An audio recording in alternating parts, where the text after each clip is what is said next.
বিসমিল্লাহির রহমানির রহিম। হ্যাঁ মোবারক ভাই, আসসালামু আলাইকুম।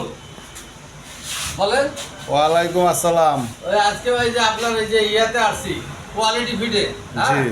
ওই গ্যাস রেগুলেটর সিস্টেমে। হ্যাঁ। তো আজকে আমাদের এই যে ইঞ্জিনিয়ার আছে, এনার নাম বলেন। আসিফুল ছোট আর তোমার ইঞ্জিনিয়ার নাম মোহাম্মদ শরীফ মোহাম্মদ। শরীফ মোহাম্মদ। তো আজকে এই যে এনাকে ট্রেনিং দেওয়ার জন্য আসছি। এইটার নাম হলো সেফটি ভাল্ব। এই যে সেফটি ভাল্ব, এইটার নাম হলো বল ভাল্ব। এইটার নাম হলো বল ভাল্ব। হ্যাঁ, এটার নাম বল ভাল্ব। এই যে প্রেসার গ্যাস, হ্যাঁ, এটা প্রেসার গ্যাস, এটা বল ভাল্ব। এটা হলো ভ্যাপারাইজার। এটা কত কিলোওয়াটের? 300 kilo 300 kilowatt. 300 per per hour. Per hour. এটা হলো সলিড ভাল্ব। এই যে এইটার নাম হলো সলিড ভাল্ব। হ্যাঁ, এখানে এই যে ইলেকট্রিক ইয়া করলে এই যে ভাল্ব ম্যাগনেটিক ওপেন হয়। এটা হলো স্টাইনার। হ্যাঁ, আর এটা হলো রেগুলেটর।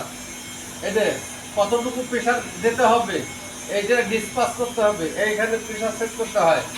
এটার নাম হলো রেগুলেটর। হ্যাঁ, কতটুকু গ্যাস আপনার লাইনে দেওয়া দরকার, এটা এখানে ঘুরে ঘুরে এই প্রেসটা ঘুরে ঘুরে সমান এবং বাড়া দেওয়া প্রেসার দেওয়া হয়। এইটা দিয়ে ইন হয়। এই যে, হ্যাঁ, এই যে ট্যাঙ্কি থেকে আইছে গ্যাস আইছে, এইটা দিয়ে ইন হয়। এটা হলো সেফটি লকিং সিস্টেম। এটা লক হয়, মাঝে মাঝে লক হয়। এটা প্রেসার দিয়ে দাব দিলে লকটা ছুটি দেয়।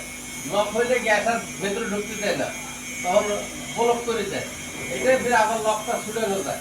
ছুটে এলে ফির আবার ওপেন হয়ে যায়। ওপেন হলে আপনার সুইচিং সিস্টেম দেখতে হবে প্রতিদিন তাপমাত্রা কত। হ্যাঁ, এটা অটো তাপমাত্রা কাজ করে। যখন এর নির্দিষ্ট একটা টেম্পারেচার হয়ে যায় তখন বন্ধ হয়। যখন আবার টেম্পারেচার দরকার হয় তখন অটো ম্যাগনেটিক ধরবে। আপনার হাত দিতে হবে না। এইটা